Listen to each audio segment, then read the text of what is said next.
get a big faceplate. That's a small one actually. I have 16-inch faceplates for some of the 1-ton jobs. And you want to you want to find center, you use a big square, like I did this morning with the bowl. Who makes a faceplate that big? What? Is that an Irish faceplate? You just go get your local engineering works, you give them a drawing. Okay. And you, 1/2-inch lag screws, driven in with an air wrench. And then you trim off any bits that are sticking out. And then you put a strap on it and you haul it up. And there's the concrete lathe behind. See it? Okay. And the shaft is 72 millimeters, which is nearly 3 inches.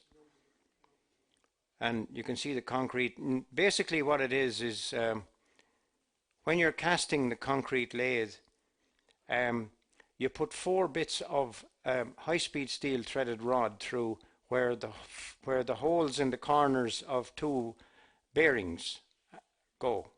You put that through your casting box, and you put a bit of sewer pipe in to create a space for the shaft to flow in, and then you pour in concrete. Now you hold the box together with threaded rod, lots of it, because when you pour it full of concrete, there's a lot of weight there.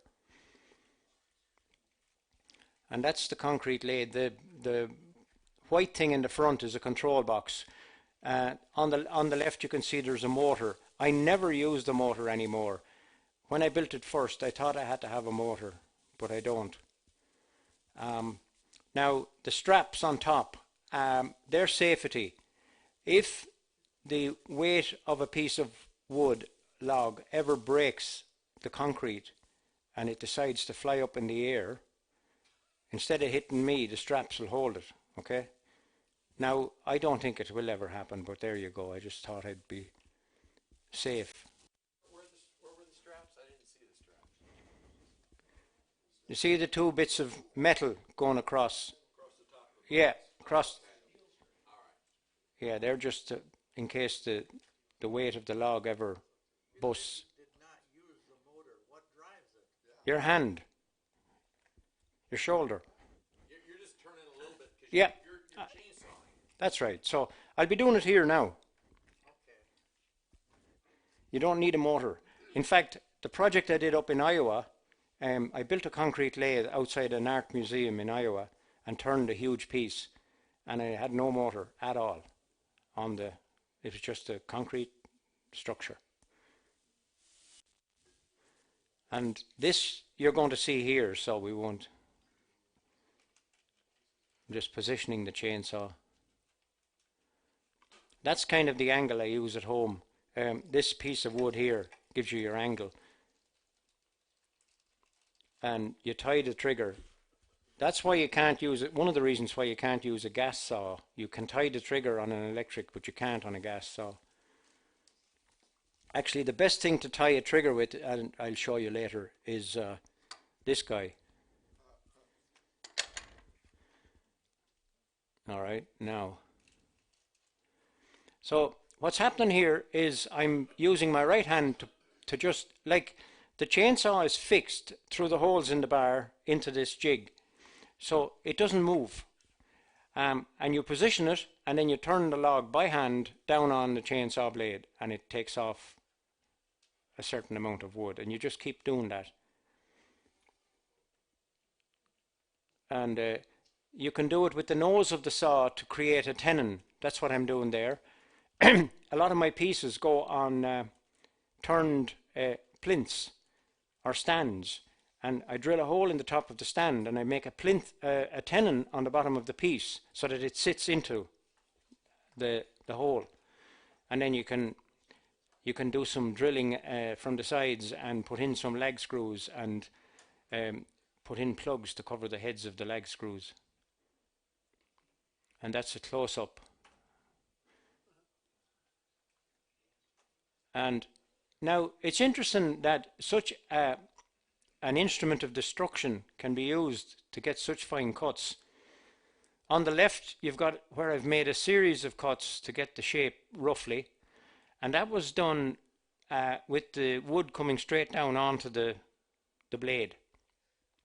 On the right, you see it's much finer, and that's where I would kiss the blade up against one of the ridges and rotate the saw the other way, or rotate the log the other way, so that as it hit the saw blade chain, it was trailing. So you barely take off just a little skim. And you can see on the right there, that curve isn't bad at all. Oops, that was too fast. So you can see there now, that's the shape of the vase. And then you cut that whatever shape you want.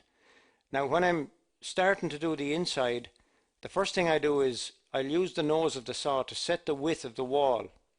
Just move it in and take a few cuts. And then I plunge cut, a series of plunge cuts down into the piece, trying not to cut out onto my marked wall, which doesn't always happen. That's a hole. Interesting. And then you can see where I cut in sideways and cut off the core. And then you put your saw back into position and just start turning the inside. Initially I start off with a short bar and chain, and then keep lengthening the bar and chain. And the E220 chainsaw, the steel, is just a little bigger than this. It takes regular bar and chain like you use on your gas saw. So I have used up to 3-foot bars on the E220. And people say you must be nuts. Yeah, but you're only ever cutting about that much. So the chainsaw is on a 3-foot bar. It's just running chain and then just a little bit of a cut. Very funny story was I needed a 3-foot bar and chain, and I ordered it from the local dealer, and then I sent my wife in to collect it.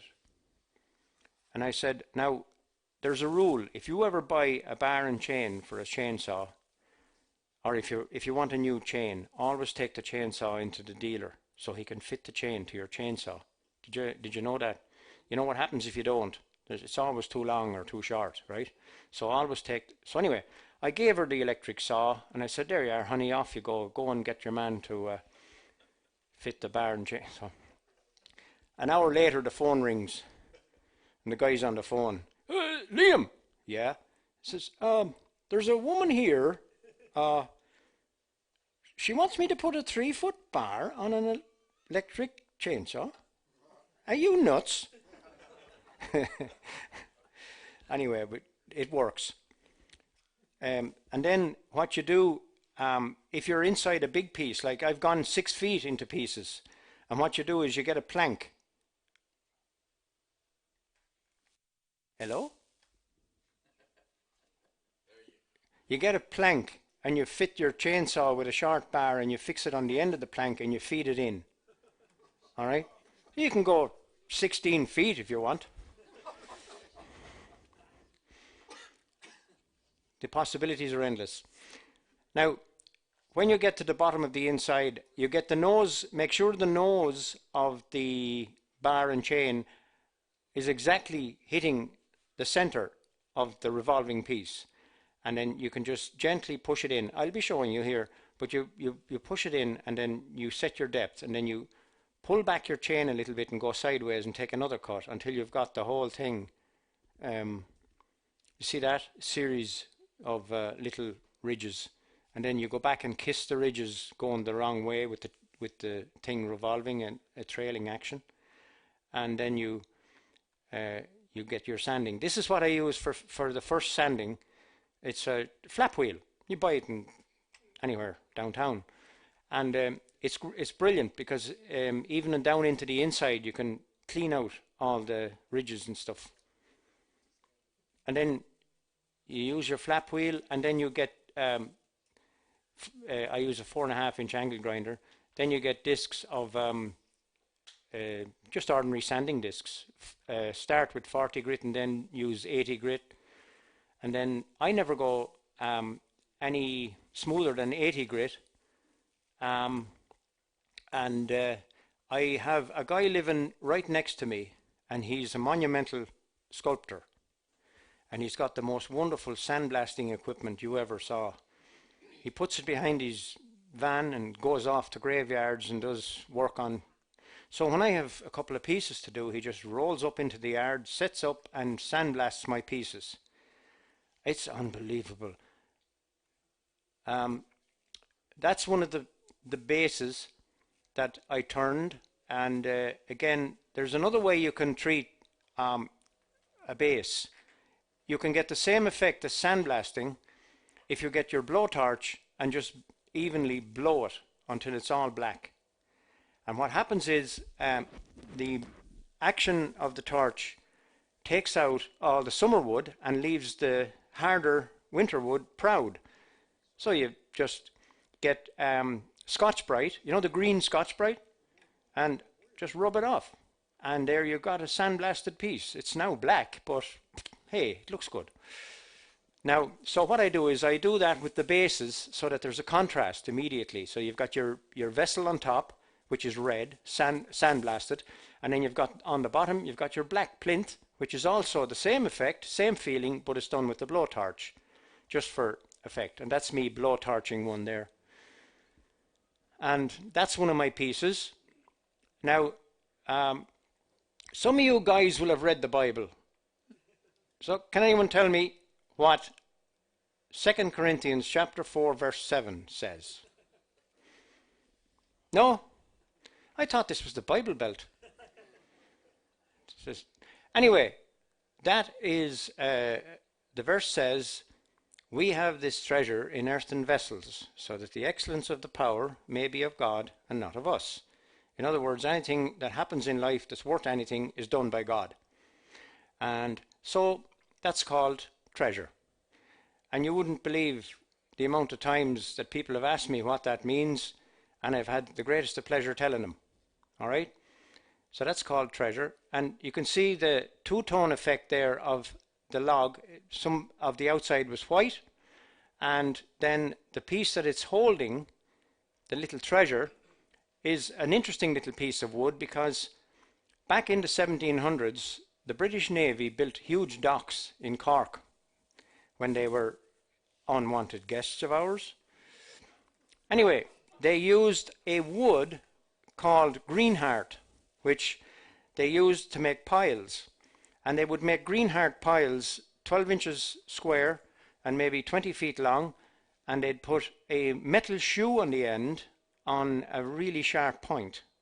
And they'd use, of course it was local Irish guys with muscle that they used, but they would use a rock and in a rope and you know, and let it drop down on the pile. You know, this is pile drivers. Yeah. So anyway, a couple of years ago they dug up some of the greenheart. After 200 years, it was just as sound as the day it went in. Doesn't rot. So I used a little piece of it there in the treasure. I thought it would make a good talking point. This is the first one I ever made with a chainsaw, and I had to do it. I was forced into it because I got a commission from an architect in Germany, and he had this big log of ash, and it had all these burls, and it had a hollow inside, and it was really rough stuff. It had grown in Tuscany in Italy, and it was as hard as the hob of hell. And that's hard. So anyway, I went to this guy's workshop in Germany. We brought the log there, we trimmed up the log, we put a bit of plywood on the bottom, glued it on, put on a faceplate. Then we got the headstock and we turned it around, and we put the piece out here. And then I got a floor stand, and I tried to use me fancy Irish grind here. Well, you know something, I might as well have been using a duck feather. You couldn't. So I had seen a couple of fellas in this country use a chainsaw in a lathe. The first one I ever saw using it was a man called Mark Lindquist. Many people have heard of Mark Lindquist. Yeah, now he didn't make pieces with the chainsaw. What he did was he decorated them using the pattern of marks that the chainsaw and all those kind of effects. If you look at his pieces, which are in all the best museums in this country, you'll see the marks of the chainsaw on them. And that's what he used it for. But I thought, why not use the chainsaw to actually turn the piece? So I did. And now I hadn't this kind of a rig. I had a little saw, a little bit smaller than that. So what I did was I got an electric forklift truck. You know, the one you stand behind and you press buttons. And I put it this way with a block of wood here. There was one hole in the top. You see, they all come with this hole here. It's, as the Belfast man said, it's for a candle when you're on the night shift. Anyway, I used that hole and a little block of wood to keep it up, and I stuck it to the tongue of the forklift truck, and that's what I used to turn that piece. And it was the first time I'd ever turned a piece with the chainsaw. And a few years later, as I was saying, I was asked to do this exhibition in Dublin, and I got the idea of doing outside pieces for the exhibition, and that's how it all started. And I make some quite big pieces. This is a set of 6, no, wait a minute, Liam, you idiot. 5. 1, 2, 3, 5 chairs, and it's called Regeneration Circle. You see the stump in the background?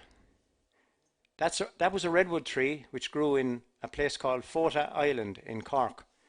And it was one of the first redwoods ever planted in Ireland. And they were introduced from California, and all the rich people put them up in their gardens because they thought they'd look cute. So they grow for 150 years and then they die. Now, they don't die in California, but the reason they die in Ireland is we have a thing called honey fungus, which lives under the ground. And the honey fungus attacks the roots and loves the juice. So the roots die and then the foliage dies and the tree is standing there. Wood is still sound, but the tree is dead. So they asked me to make something out of the tree, and I made those 5 chairs out of the tree which was standing there. And the tallest one is 7 feet, so they're not small. And the little bases, which are about 12 inches high, they're all separate, you know what I mean? They're turned from separate pieces. So that particular item is extremely popular with wedding parties. You know, they come and take pictures of each other and all this. I had the pleasure of my best friend's daughter, her wedding party doing it, so I've seen it in action. The first time I made chairs, or where I got the idea, was that I was making 2 vessels which had a lot of shape to them, representing something else entirely. They were going up on 2 stumps, and a friend of mine came into my shop and the pieces were sitting in the corner, and he went over and he sat in one. A light bulb. So that's how I got that idea. What kind of finish did you put on those redwood chairs? At the time I used to finish everything with normal tung oil, just natural tung oil. You can buy Danish oil down in the hardware store, it'll do the same job. There's a lot of different. And that'll work for outside? Well, you see, redwood will last outside if you never finished it, you know, and there are others. Black walnut will last outside, providing you take the sapwood off it. Red oak, I think, not white oak, but red oak would last outside. That infernal green stuff you have over here, what do you call it? Yeah. That stuff, I believe, will last outside. Don't they make? How long have those chairs been on display? They're there for, at this stage, about 12 years. But I have pieces that are 20 years old, and they're another wood you can use is chestnut. So I've got chestnut and I've got redwood that is 20 years old, and there isn't a sign of any decay, and they're outside. And they don't get a coat of oil every year, but they seem to last. Now, one of the great benefits of this chainsaw technique is you can, on this lathe, on a smaller lathe, you can make pieces like what I've just shown you there on the screen. That thing is 4 foot high and the top is 3'6" diameter, and it's hollow all the way down through. But you could do, that's a root system of a tree. And when I was turning it using the chainsaw, it was amazing the amount of glass bottles and horseshoes and all kinds of stuff I found in it. So I had a lot of time sharpening my chain. By the way, I sharpen my own chains. I have the little pink disc that they use in the shop for sharpening the chains. Well, get one and stick it in a 4.5 inch angle grinder. Does the same job. Just as long as you touch each one the same, you'll get the hang of it, and it's a lot cheaper than going to the, especially if you're using it on horseshoes. Anyway, that's just an idea. You can if you have really hard burl, or you have something that's if you had a piece, this now I'm not going to hit the camera. I had a dream the other night, and this is so funny. I dreamt I was turning walnut burl, and that the piece was this shape.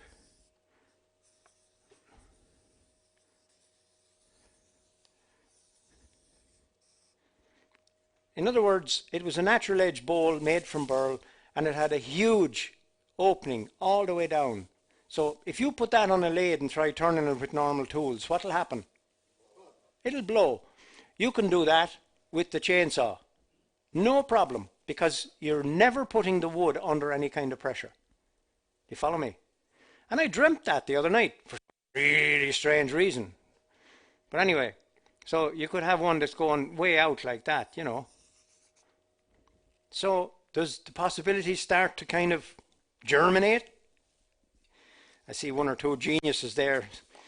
The cogs are turning. Okay. Did I hit something? No. There's another one. See, this was a really, really thick piece of weathered yew that was lying out in the yard for 10 years. And I decided to make this piece, and it's about 2 inches or more. It's more than 2 inches thick. So you can see the ends were left, because they were lovely and weathered and grey, and the sides were the same. The bark had fallen off years ago. So I thought that I liked that texture, so I made it polished inside and out, but with that really thick rim. And that was done with the chainsaw. So you can do a lot of stuff. This one was done with the chainsaw, and that's a burl piece. It's approximately 20 inches diameter, and the inside and outside, I left the chainsaw, you know, revolving the piece against the chainsaw with a trailing action. You get all these little grooves. And I thought, yeah, they're nice. So I left them in it. So it's grooved all over, inside and out. So another use for it. Oh, that's it. Okay, all right. So now you know what's possible, all right? And you can see why I do it. Because that's the first question people always ask. Why in the name of goodness would you ever bother doing something as stupid as that? So there we go.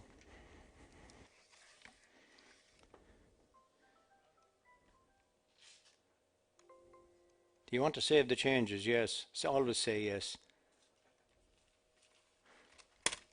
Thank you. Now, this is exactly the same way that it's fixed at home. There's no difference. And the one at home is made from steel. It's 1/2 inch thick steel. And this part, the shank, is more like 1.5 inches in the one I have at home.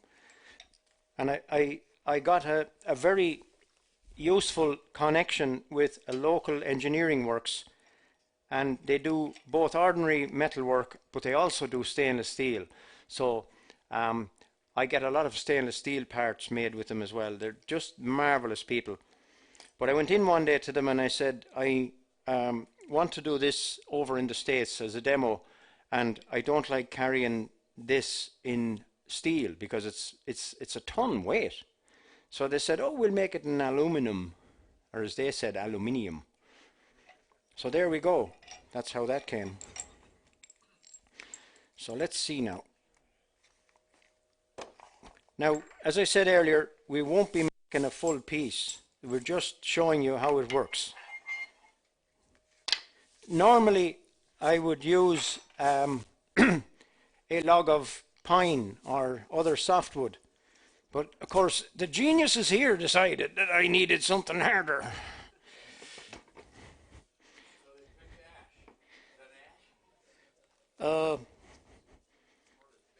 It looks like ash.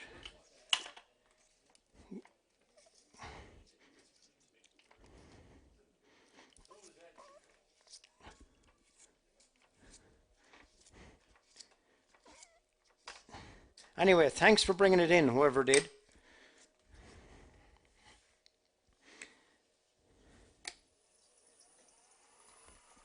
Woo. Yeah, what are you running for?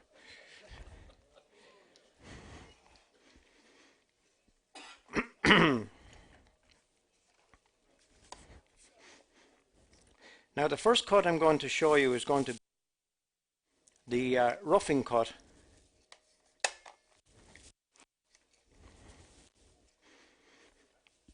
So I've got 2 half-inch bolts which had the carriage heads on them, and I ground the corners off and then flattened them down a bit so that they don't get in the way.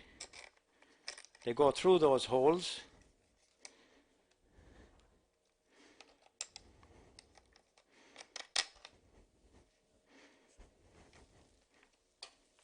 Okay, see, can we?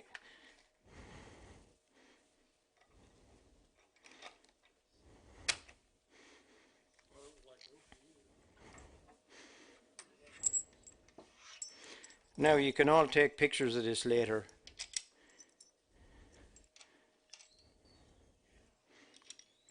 Now back home I use a wrench to fix these, but in a demo situation I like to use the wing nuts because it's just a little bit quicker. So you don't think wing nuts are crazy? No, wing nuts are fine. Just back home, a lot bigger pieces of wood and everything, you're nearly better off.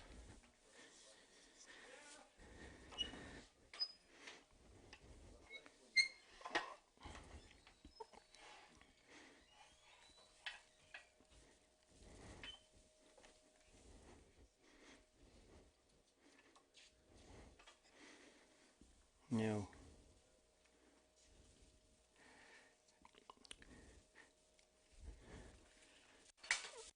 now just talk among yourselves for a second there. I need something.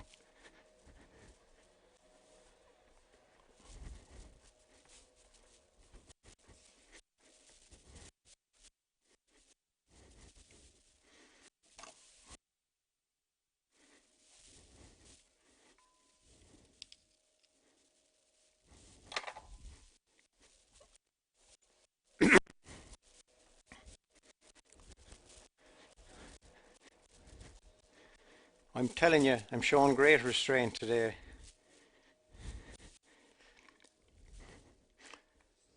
Now, how you, if you want to get more, if you want to lower this, what you do is, you see this ring here? That just lets it down a bit.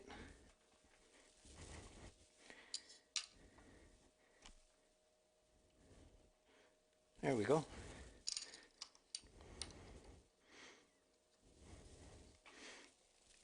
That's a good depth gauge.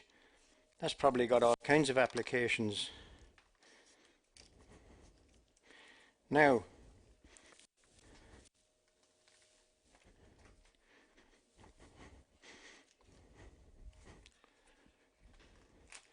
we'll just water the donkey before we start. about the fella who goes into the bar and he orders a pint. And he says to the barman, "I'll have a pint of Guinness and give one to the donkey down the end of the bar." So the barman said, "Okay." Following day, the guy goes in again. "Pint for me and a pint for the donkey down the end of the bar." Okay. So finally one day the barman decides to ask the question. He says to the guy down the end of the bar, he said, "Why does he call you the donkey?" Yeah, he always called me that for some reason. Anthony, did you pay attention? I did.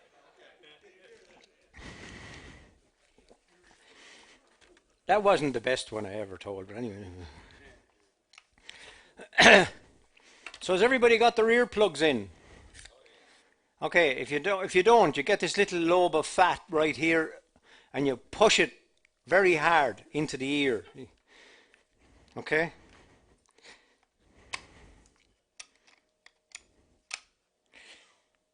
Now that's funny. Oh, I know.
Okay, and then you just move it around. So, Liam, so this thing just kind of moves, doesn't it? You're just... Yeah, well, this is tightened just enough that, you know, you can move it, Okay, gotcha. you know, just I wondered how you were... just tighten that, just not too tight so that it'll move.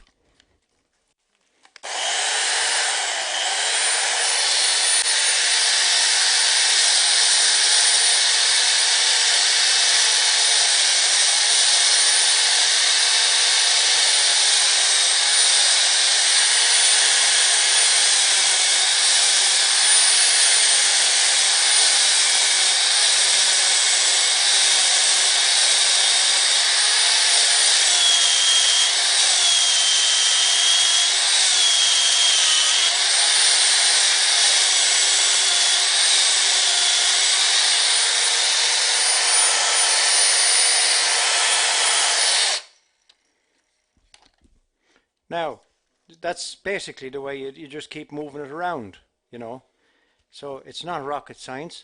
Now, I'm just going to show you the other cut, which is the trailing cut. You see this ridge here? Well, what you can do is you can just touch it like that.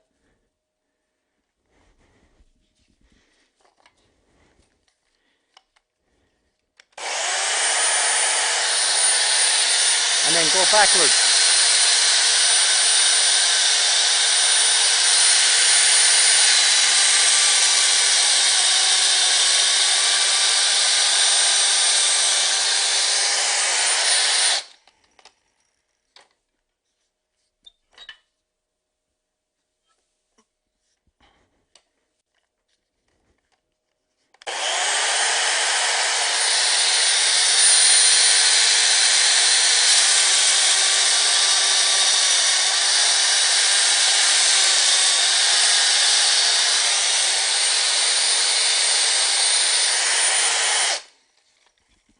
Etc., etc. So that's the outside. Okay? Yeah. I don't think you need any more. All right. Now, the next thing we want to do is through up the top, through up the end.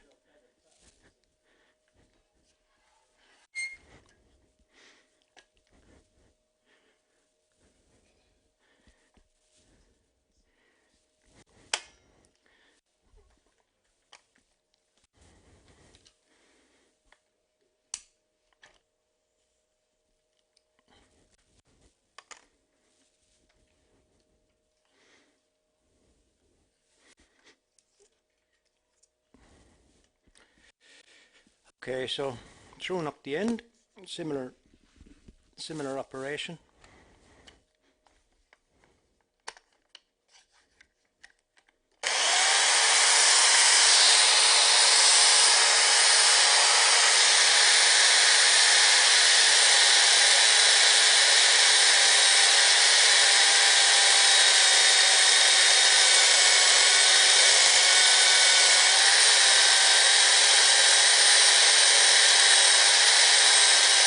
You can go backwards as well.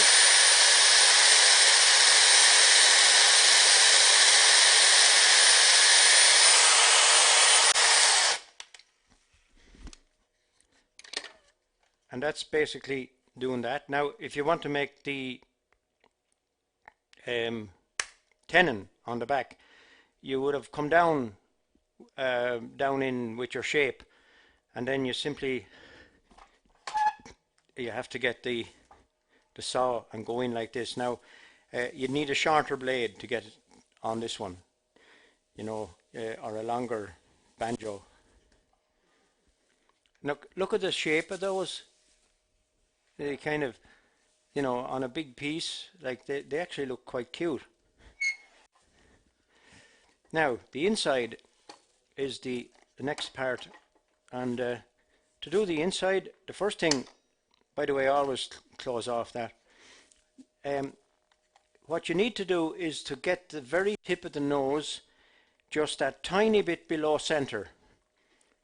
And the reason for that is that if you push this in so that the top and the bottom were both hitting wood, you would get kickback here, which is, you know, when they tell you how to use a chainsaw, they warn you time and time again, never let this area of the saw hit your log, because that's how people get smacked in the head. You know, the top end of it here hits a branch and it goes. So, same thing, you need to have it just a bit below center, and that's really, really important. Now, you don't have to be too far down, but it does need to be below center. So we'll set that. This is handy for holding it while you're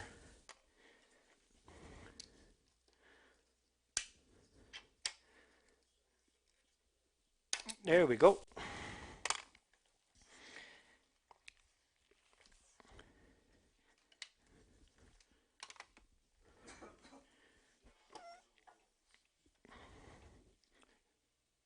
Now back home, if I'm doing it with a really big piece, what I do is I started rolling like that, and it would be a much bigger piece. It would be up here, so my hand wouldn't be quite as close to the blade, you know. And then I would get an apprentice or my wife to push the piece around. And she does. And she's well able, isn't she, Sean? Yes, she is. Oh yeah. She's a Galway woman. They're as tough as nails. Now, in order for the piece to come down, if your piece is revolving this way, then you've got to turn this wood around so that your blade is facing the other direction. Do you follow me? And so let's do that. Let's just change that around.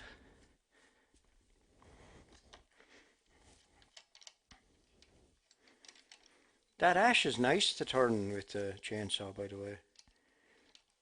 I've always shied away from harder woods, but that's quite nice. From the entertainment value, are you learning anything from this? What angle do you have that set at? Haven't a clue. Pardon me? I don't know.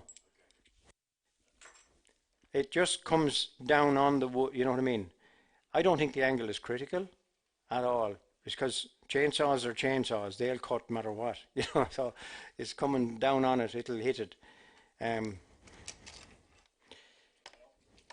If you just hold it there while all I got to do is turn this upside down like that. That's why there's 2 holes there, by the way, and the holes are offset so that it kind of helps you to register each time.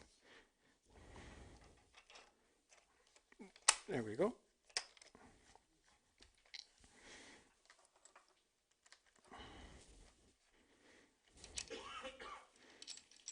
Actually, my favorite answer to the question about what angle is that, no matter what it is, whether it's a gouge or whatever it is, I don't know.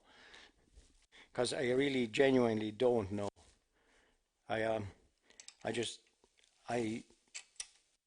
If I'm in a class, we'll get a protractor and measure an angle so people can find out. But if you were to ask me the angle on any of my tools behind here, I would not have a clue.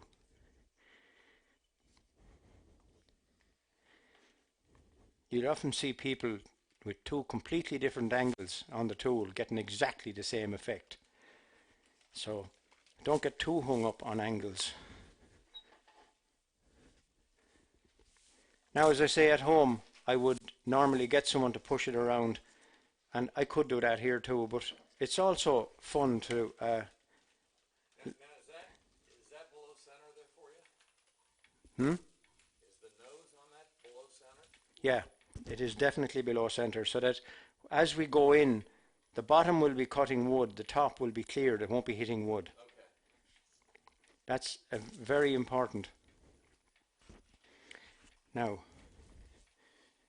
we'll start off slowly.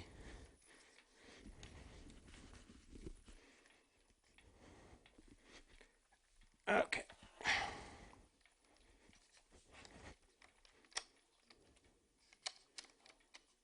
By the way, you can put on the clamp and then do this.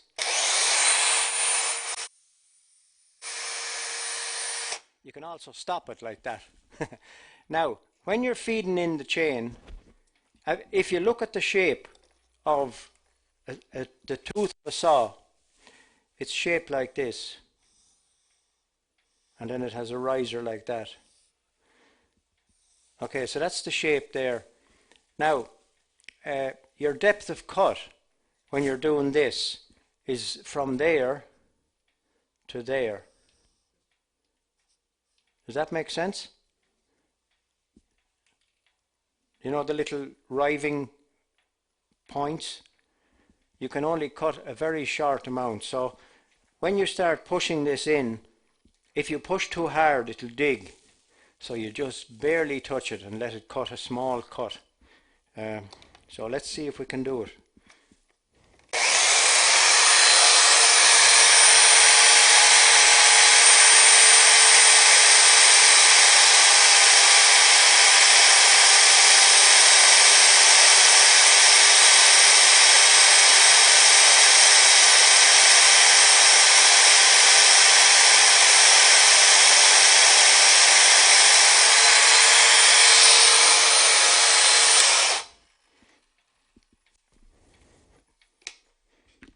Now, just for fun, if you could zoom in on that little bowl, it's got the most perfect ring of grooves. Can you zoom in on that?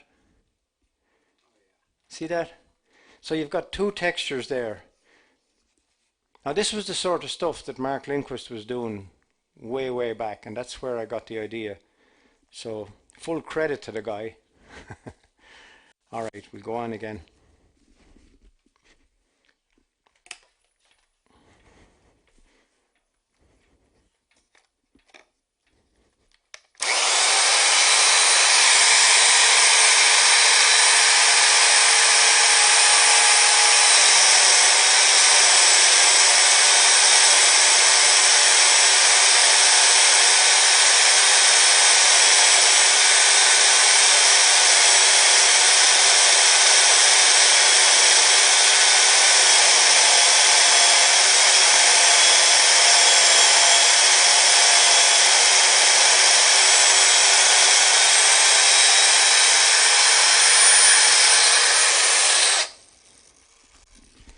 Now if you had a longer blade sticking out further from here, you could go much deeper, you know.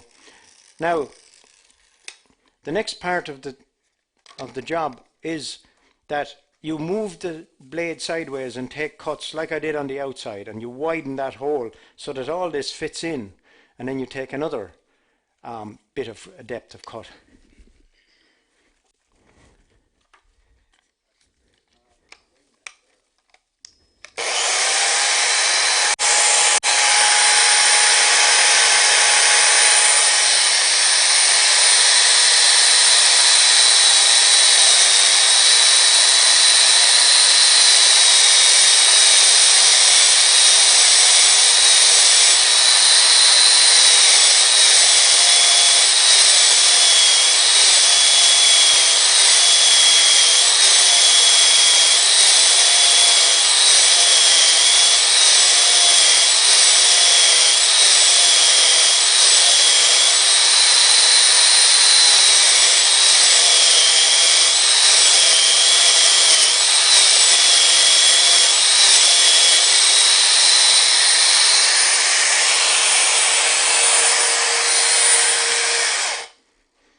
Now the last cut you take, you're better off to take one final cut with everything very tight so that you get a nice even finish.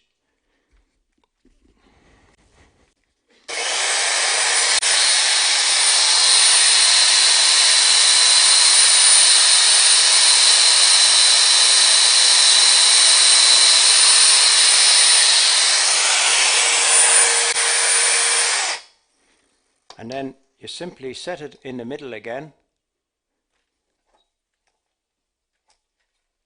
and you go in until something stops you. Now you could put this on here, do you know, turn this around, and then you could go much farther in, and that's basically it. You know, there's no other techniques to it. It's all about changing this and just keeping your hands well back. I mean, it looks much more dangerous, you know. People have seen it on TV and stuff, and they've wrote into the editors and all kinds of crazy stuff, but it's not that dangerous. I've been doing it now for 20 years. Just once, I touched underneath here, and this caught my hand, but I did manage to take a little bit of flesh off one of my fingers here. But that was the only time I ever put my hand anywhere near where the blade was. So, but if you do everything nice and slowly, and don't be under the affluence of alcohol, you should be fine. All right. So I think that's pretty much it. There's nothing else I can tell you about this, really. Anyone, any questions? You can take them out now.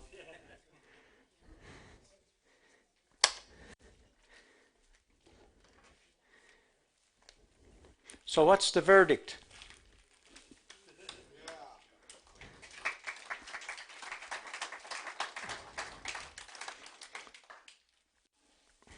So now, we'll just take all this away. Now, it's 10 minutes to 12, so what we can do is, if you like, we can go for lunch a little early, come back at 10 to 1. I'm going to do the, I will finish that bowl, by the way, just to this one. But the next project I want to do, and I think it's a really nice project, is the crooked grain container. So when we come back after lunch, I'll be showing you how you can do this, so that if you have a grain that's crooked, if you can get the two pieces of wood back exactly where they were before, in other words, that this gap, which is filled by a piece of hardwood, a piece of contrasting wood, if you get them back exactly where they were before, it looks right. Now, you always use, for the insert, always use hard grainless wood. One of the best woods that you can buy off the shelf for doing it is Purple Heart. There's very, very little grain in it, and you don't want to distract, because if you use a grainy wood, like I actually used a bit of cocobolo, which works initially. When you can see the grain, it kind of, if you look up real close, you can see that the grain isn't matching in the cocobolo, and it kind of bothers you. But you're better off with, the best of all, of course, is ebony, but then who can afford ebony for this kind of nonsense? Now, the other thing is that you can use a piece of wood that's cross-grained. You know, in other words, it's going the wrong way, because usually when you're turning between centers, like with the box, the grain is going this way. But with the insert, the grain is going the other way. It's going the wrong way. So what I'm going to be telling you about is doing something the wrong way. You know, there's a lot of things professionals do which are the wrong way. And then just look at the inside. Beautiful wood. Now, another reason why you would do this is that if you do this with spalted wood, if you make a step on spalted wood and then fit the lid, in a very short time it'll be very loose, because spalted wood, being soft, will wear away. So this harder wood, you can make a really tight fitting step, and it'll always be a good tight fit if you want that sort of thing. By the way, did you know that most men, or nearly all men I've ever met, want it to be fit so tight that it pops? And most women want it loose enough so that they can take the lid off and take whatever's in out, like if it's jewelry or something. They want to be able to get at it. But no, we guys want it to pop.